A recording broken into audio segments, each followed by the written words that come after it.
"You're a disgrace," my dad yelled as I was kicked out of my own home. 15 years later, my cousin's lie unraveled, but it was too late. My name is Nathaniel Hayes, and when I was 22, one falsehood broke everything I believed I understood about family, love, and trust. I was a senior in high school, with my entire future ahead of me. My parents, David and Martha, were always proud of me for aspiring to the profession of architecture. At least, I think they were. Then one night, my cousin Chloe sat in our living room, her hands trembling and tears streaming down her face. She turned to my parents and stated, "Nathaniel got me pregnant." I recall giggling in surprise. "Chloe, stop. That's not true, and you know it," I pleaded, my voice cracking. But Chloe buried her face in my mother's arms, sobbing. My father stood there, his face contorted with wrath. "Pack your belongings, Nathaniel. You will not disgrace this family any longer." I went to my knees. "Dad, please. I didn't do this. Just give me a DNA test when the baby comes. You'll see the truth." My father looked away. My mother screamed, "How could you do this to your own cousin?" Then, with tears in her eyes, my girlfriend Sophia murmured, "I can't believe you. I don't even know who you are," as she walked out. By the morning, everyone at school knew.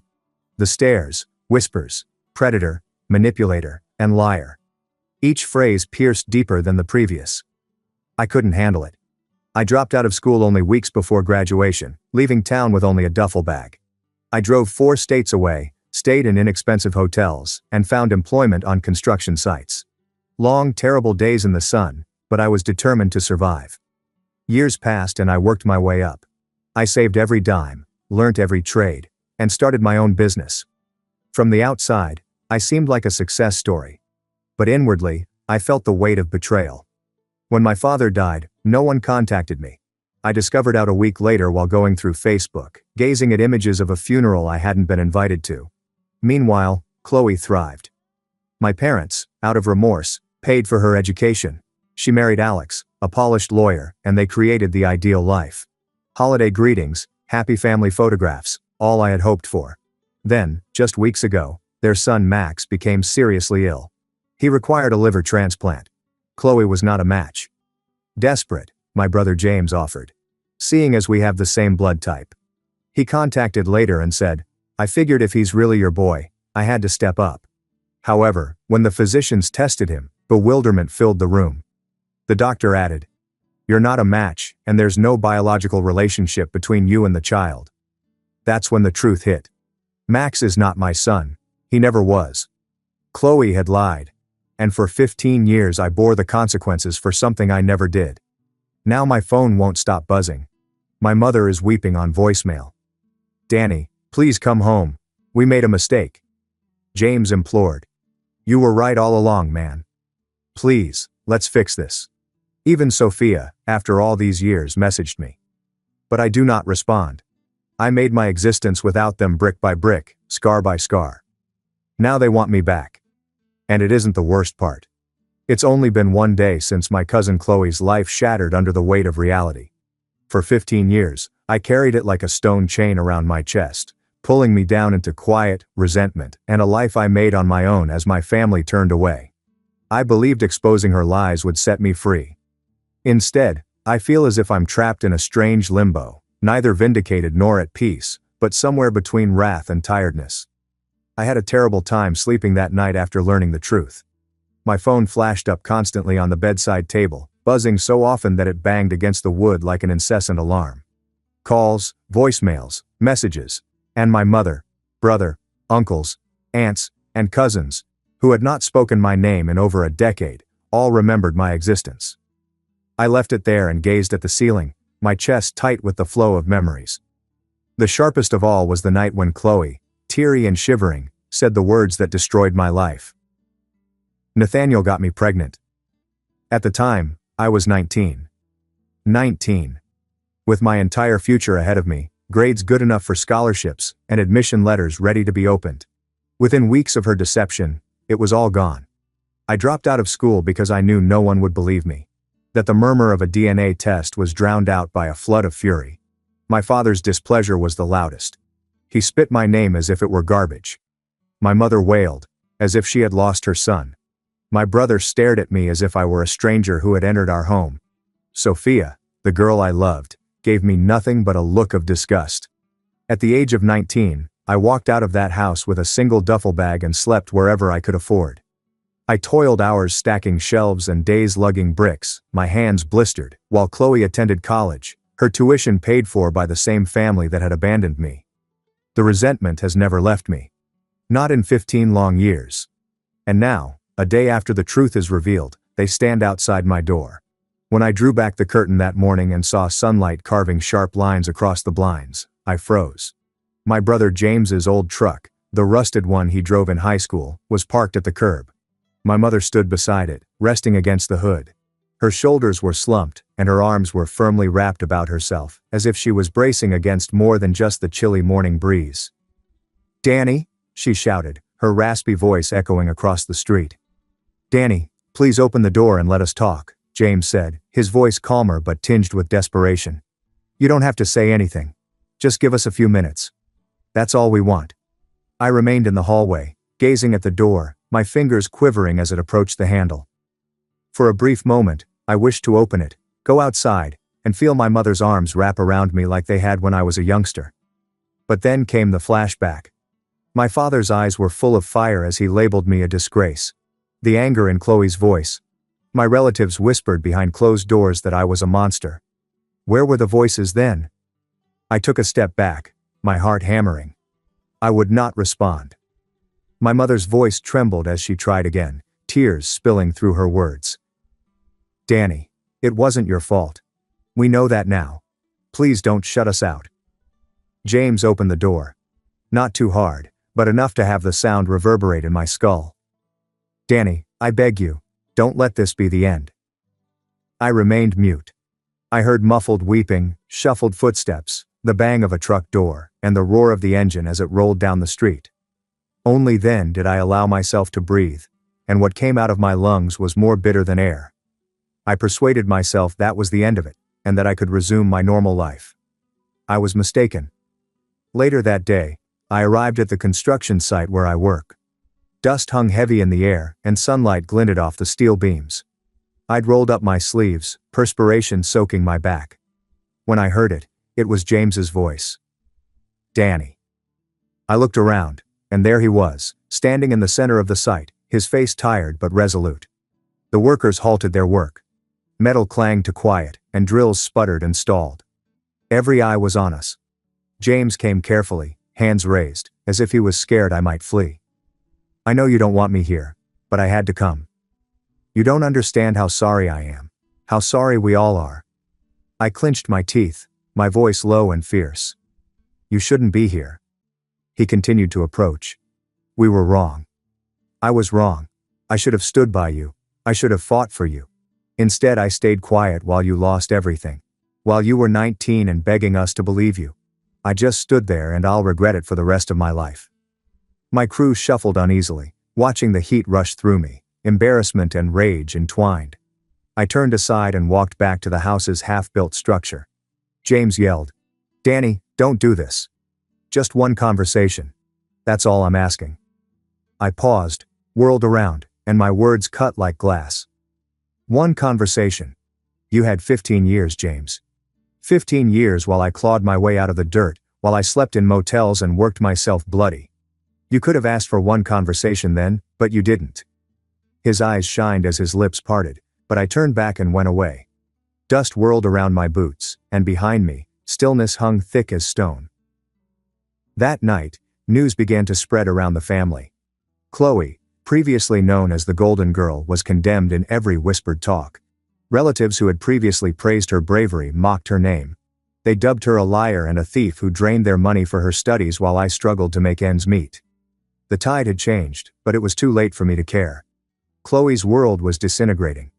Her son Max deteriorated in the hospital, his tiny body waging a hopeless struggle. Her spouse, Alex, couldn't take the falsehoods anymore. As a lawyer committed to the truth, he packed his things and departed, unwilling to stay in a house based on falsehood. Even though she had damaged me, I couldn't harden my heart against Max.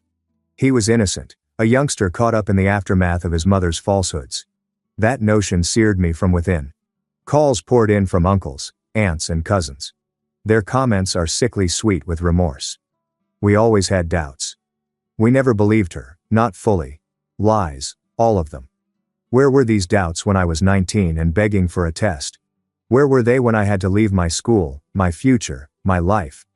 And then came a shock. My email pinged that evening as I sat at my computer, the lamp's faint light throwing shadows. An email. The sender's name made my blood run cold. Uncle Richard is Chloe's father. My palms shook as I clicked it open. His comments were brief, yet they struck like a hammer. Nathaniel, I know you have no reason to hear from me. I know the damage is irreversible, but you should know that your father left something for you in his will. I will not tell you what it is, but I beg you. Come home and see for yourself. If you want to go again later, no one will stop you. I sat back, my chest tight, my mind racing. My father, the guy who had dismissed me and refused to even look at me after Chloe's remarks, had left me something. Why was there guilt? A harsh reminder of what I'd lost. Was it anything else entirely? For the first time in 15 years I felt unsure. Should I go? Should I check what he left me? Should I let the past rot where it belongs? I don't have the solution yet. But I do know this. The narrative isn't over. And for all of you who have been following me thus far, I guarantee there will be more updates. Please like, comment, and subscribe to see more videos like this one. And just hitting the notification bell, you'll never miss a video. The first update concerns the falsehood that robbed my family. Driving back into the place I departed when I was 19 was like walking into an overexposed snapshot. Everything looked the same. Faded, washed-out stores, crumbling pavements, and the same rusty water towers standing vigil against the sky. I'd spent 15 years erecting barriers around me. I believed the walls would keep this place out of my life forever. But here I was, crossing an invisible boundary that I had promised myself I would never cross again. The air seemed thick, like if the town knew my past. My phone buzzed constantly on the seat behind me, the screen flashing with texts and missed calls from my mother and brother. Danny, please pick up. We need to talk. Just give us a chance. The words gleamed on the glass, but I didn't pick up the phone. Every vibration felt like a knock on a locked door in my chest. I drove by the cafe where Chloe used to giggle with her companions while I walked by with my head down, burning beneath the steps. It was still there, with its neon sign shimmering in the twilight. And suddenly, as if fate were testing me, I heard my name. Danny. Nathaniel Hayes. I turned and froze. Tom Harris and Caleb Reed, two faces I hadn't seen since high school, were heading down the sidewalk toward me. They were once pals and teammates, the type of lads who pledged beneath the lights of Friday night that they would never desert one another. Tom paused a few steps away and scratched the back of his neck. His hair had thinned, his waistline had grown, but his eyes still conveyed the remorse I remembered from the night Chloe's lie destroyed me. Man, I can't believe it's really you. Caleb shuffled nervously. We heard you'd left town for good. Danny, listen, we're sorry. Back then, when Chloe said what she said, none of us. He trailed off, shame heavy in his voice. You didn't believe me. I concluded for him, my tone harsher than I had intended. Tom's jaw stiffened. We should have. I knew it didn't feel right. We didn't want to get in the middle of it. Everyone was against you. We went along and we shouldn't have. I studied both. Watch how their wedding bands gleamed beneath the street lamps as they talked about their wives, children, and the small lives they'd made while I was struggling to survive 4 states away. Every word drove the chasm between us greater. I mustered a faint grin. I'm glad it all worked out for you. I walked away, their voices following me down the street until they gave up. That evening, I met Uncle Richard in a little cafe on the outskirts of town. The aroma of coffee and fried food hung in the air, while the talk of residents echoed in the background. When I saw him, my chest clenched.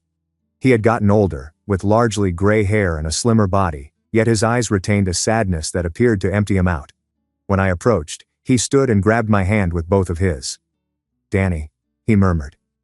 Quietly, as if he worried it would shatter. I'm glad you came. I wasn't sure you would.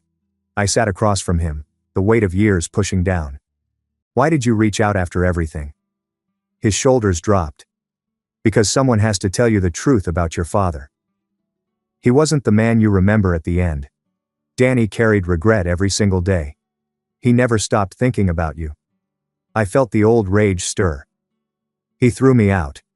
He looked me in the eye and told me I wasn't his son anymore. He didn't even ask me if it was true. Bob's eyes clouded with sadness. You're right. He failed you. But in his later years it tore him apart. He searched for you, Danny. He even hired a private investigator last year. He bought a plane ticket. He was going to see you, face you, beg your forgiveness. The word hit me like a hammer. My breath caught. That's not possible. It is, Bob muttered. But a heart attack took him days before he was meant to leave. He died before he could make things right. I slapped a shaky hand on my face, my eyes blurred by the tears I couldn't stop. For years I convinced myself that my father despised me and died unaware of the reality. And now for the horrible twist. He hadn't loathed me by the end. He had wanted me back. My voice cracked. He never knew I was innocent. He died thinking I was guilty, but willing to forgive me anyway. Bob leaned across the table and squeezed my hand. Yes, he wanted peace. He wanted his family whole again, even if he couldn't undo the past. Then he drove me to the lawyer's office. The structure was tiny and brick-faced, with windows that glowed softly in the twilight. Inside, the lawyer sat across from us, a somber man with narrow spectacles and a file ready on his desk. He gently opened it, slipping documents toward me. Your father made arrangements. He wanted you to have this, Nathaniel. My hands trembled while I read. A bank account with $300,000 saved and expanded throughout the years. Beyond there, a deed, a lakeside house, a site I recalled as a youngster, where I used to run barefoot over the grass, the water glistening like liquid glass in the sun. My throat constricted, and tears flowed freely. My father, who had abandoned me, had left me this, a lifeline, an opportunity to start again. He died believing I was guilty.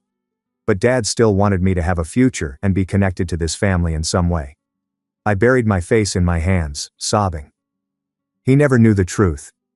He never knew what she did. Bob's voice was kind.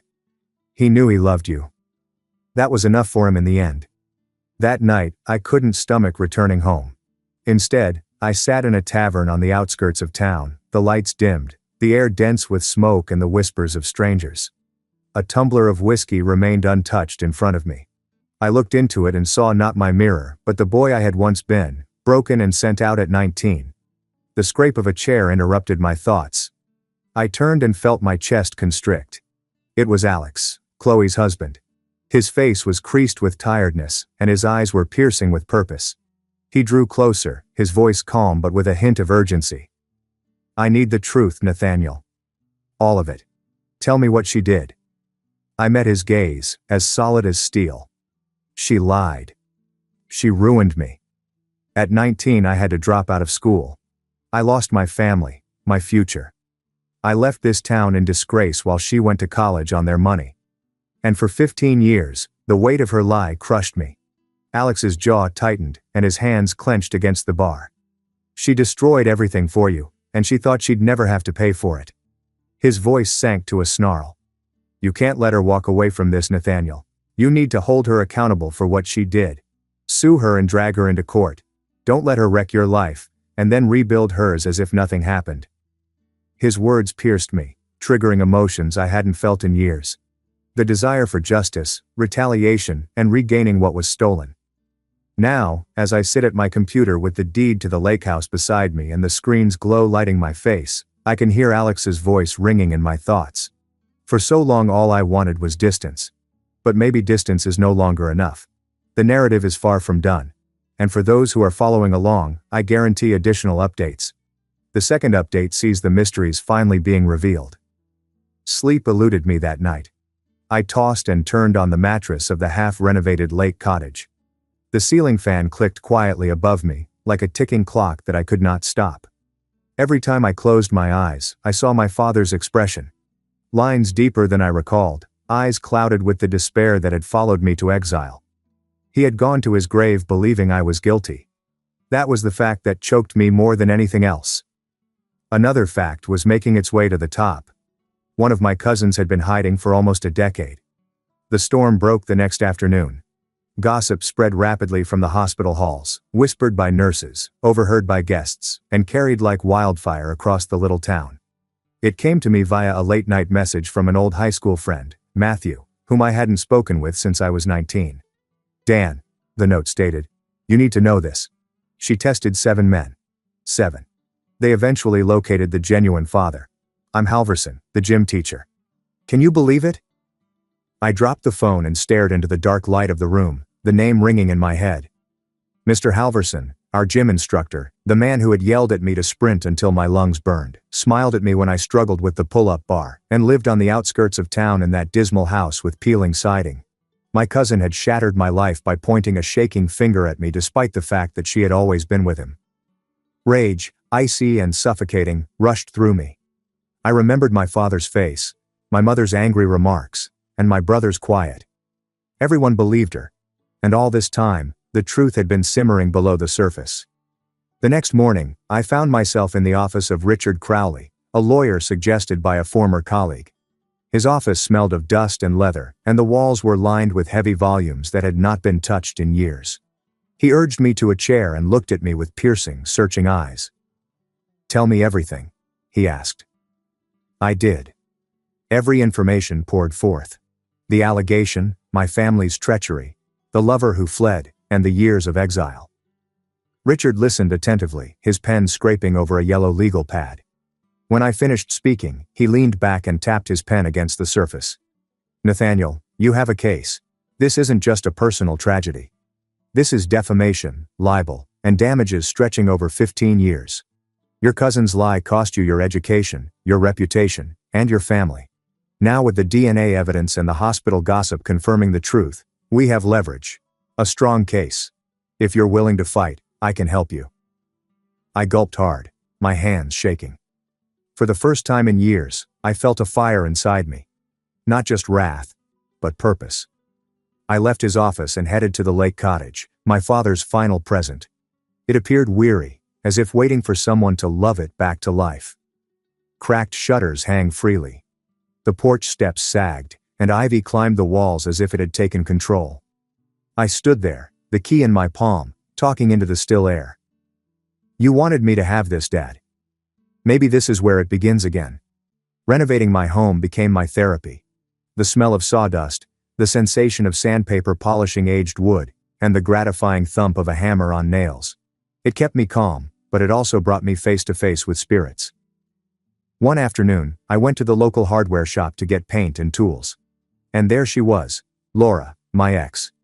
The girl who had once held my hand under the bleachers, promised me forever, and then dropped me like a stone when my cousin's falsehood poisoned the air.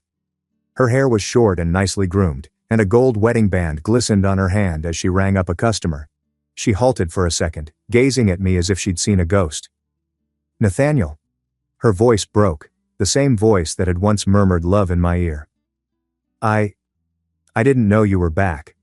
I clasped the goods in my hands, every muscle tense. Laura, I said bluntly. She took a step closer, her eyes sparkling. I'm so sorry for everything. I was 19. I didn't know what to believe, and I was scared. I should have stood by you, but I... Her words became noise. The betrayal still stung too deeply. I dropped the products on the counter, slipped the cash over, and turned away. Nathaniel, please, she pleaded, despair in her voice, but I walked away without looking back. My chest felt like it was collapsing in, but I refused to let her have the joy of seeing me crumble. That night, in the stillness of the study facing the dark lake, I unlocked my laptop. I had been carrying the weight of quiet for 15 years, but I was tired of hiding. My fingers trembled as I typed, describing every aspect of my trauma. The allegation, the exile, the years spent rebuilding my life while my cousin profited handsomely from my parents' guilt. I finished with the truth. The DNA test revealed that I was never the father. Then I pushed the publish button. By dawn, my phone had exploded. Notifications came in by the hundreds. Old classmates, who I hadn't heard from in years, were tagging, commenting, and sharing. Nathaniel, I'm really sorry. We should have known better. You did not deserve this. She completely damaged your life and got away with it. Unbelievable. Even those who had formerly mocked at me in the corridor expressed regrets. Some tagged my cousin personally, demanding answers. Then I saw it. My younger brother James had said, "I'm sorry, Dan. I should have been there. I should have told you about Dad. I don't expect forgiveness." His words cut me like a razor. That evening, he arrived to the lake home. I saw him standing by my truck, the setting light throwing a golden shade across his face. He looked older, burdened down by remorse, and his voice was barely above a whisper. "Dan," he answered. "Please, can we talk?" I crossed my arms and tightened my chest. "What's left to say?" He gulped. I was a youngster too. I didn't know how to handle it. I accepted what everyone was saying. I thought, "You felt I was guilty." I snapped. "And instead of staying by me, you abandoned me. You let me to rot. Do you know what it's like to sleep in a vehicle at 19 because your family thinks you're a monster?" His eyes were filled with sorrow. "I regret it every single day. I swear I do, but I can't undo it." "You can't," I said coldly. "And you can't give me back what I've lost. My education, my father, and my life. You didn't even tell me he was dead. Do you know how much I hate you for that?" James's shoulders dropped. "I was wrong. I was a coward. I don't expect forgiveness, but please don't shut me out forever." I turned away from him, the agony in my chest terrible. "You're 15 years too late, James." I entered the home and shut the door. The stillness was terrible. My hands shook as I sat at my father's desk and opened the laptop once more. I had more to say. The world needed to hear. And as I typed, one thing ran through my head. This was not over. Definitely not. There will be further updates. Final update. Finally, justice was served. The courthouse was full, with every seat groaning from the weight of individuals who had formerly murmured about me, averted their heads as I passed, and crossed the street rather to meet my gaze. I could feel their glances on the back of my neck as I sat at the plaintiff's table, hands flat on the beautiful mahogany surface, throat dry, chest heaving with each breath. The study had been 2 weeks. I spent 2 weeks hearing my life examined in cold clinical terms. For 2 weeks, attorneys referred to me as the plaintiff, the accused turned victim, rather as Nathaniel Hayes, the guy. Claire avoided my eyes for 2 weeks. Her once sharp jaw dropped in embarrassment, and her husband sat stiffly at her side like a stranger. And now the moment had arrived. The judge's voice sounded out through the silence, calm and methodical. In the matter of Hayes versus Hayes, the jury finds in favor of the plaintiff, Nathaniel Hayes. The defendant was forced to pay $1.5 million in damages. Gasps echoed around the room. My knees almost crumbled under the table. I held the edge so firmly that my knuckles became white. The words had sunk into me like sunlight after years of darkness. I'd won. But it wasn't just about money. It was about being vindicated. It was about finally bringing the truth to light. "Ms. Hayes," the judge added, "you will also publish a public apology to Mr. Hayes acknowledging your false accusation and the damage it has caused." Claire stood slowly, her hands quivering as she unfolded a piece of paper and began speaking. "I, Claire Hayes, fraudulently accused my cousin Nathaniel Hayes of fathering my kid, even though I knew he was not the father. My actions resulted in him being downed, losing his degree, family, and years of his life. I genuinely regret the pain I caused him." Her words rang around the chamber, thin and brittle. No one applauded. No one expressed compassion. They merely looked, their judgment as solid as stone. Claire's voice cracked with the final phrase, and her head bowed low. When she glanced up, her spouse had left. Robert had slipped out of the courtroom before she could begin. When the judge dismissed us, I rose, my legs shaky and my pulse racing. As I went out of the courthouse, the spring air hit me hard. The crowd outside dispersed, and there they were. My family. My mother stood in front of me, her hands knotted as if she were keeping herself together. Her face was pale and her lips trembled. Behind her James hovered, his face filled with shame, his gaze locked on me. "Nathaniel," my mother said, edging closer. "Nathaniel. Please." I came to a stop right before her, the courthouse doors still slamming shut behind me. The air smelled vaguely like cut grass and automobile exhaust, but I could only taste bitterness. "You threw me out," I said, my voice angry but firm. 19 years old. I beg you to believe me, and you call me a liar. You didn't just turn your back, you kicked me out. Do you have any idea what that did to me?" Her face collapsed, and tears flowed freely. "We were scared. We thought. You thought I was guilty," I snapped. "And instead of standing by me, you destroyed me. You let me starve. You let me freeze. I was a boy, Mom. Your boy." Her shoulders trembled from sobbing, but I felt no relief. Only the empty agony of years lost. James moved forward. "Dan," he spoke quietly. "I should have been your brother. I should have told you about Dad. I should have been there." I turned on him, my words burning and searing. "You weren't. You stayed. You kept your head down while I fought to survive. You sat at the dinner table while I was sleeping in my car.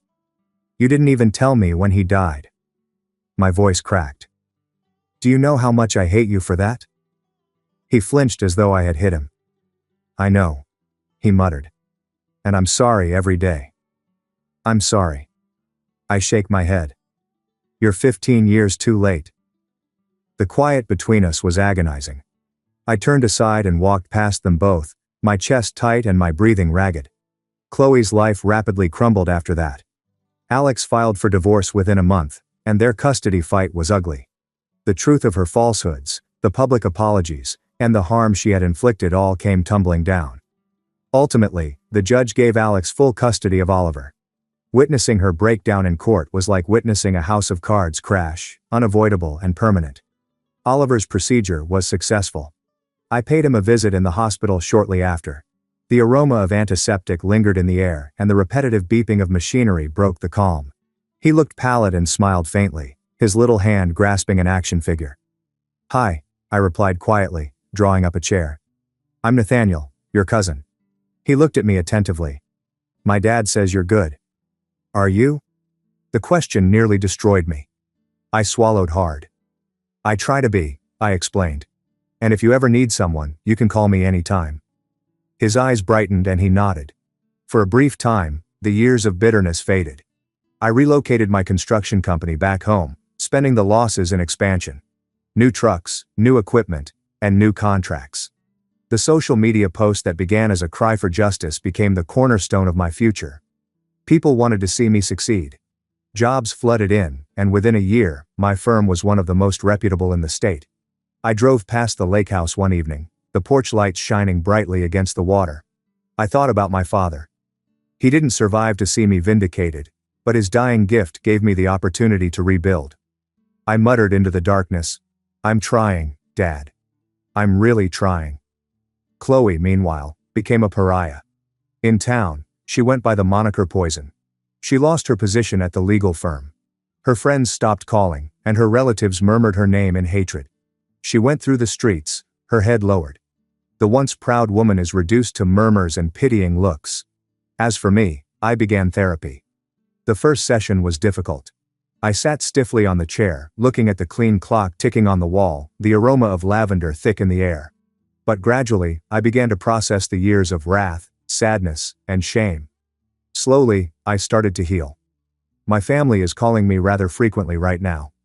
I let the phone ring before responding, keeping talks brief and polite. I wasn't prepared to sit across from them.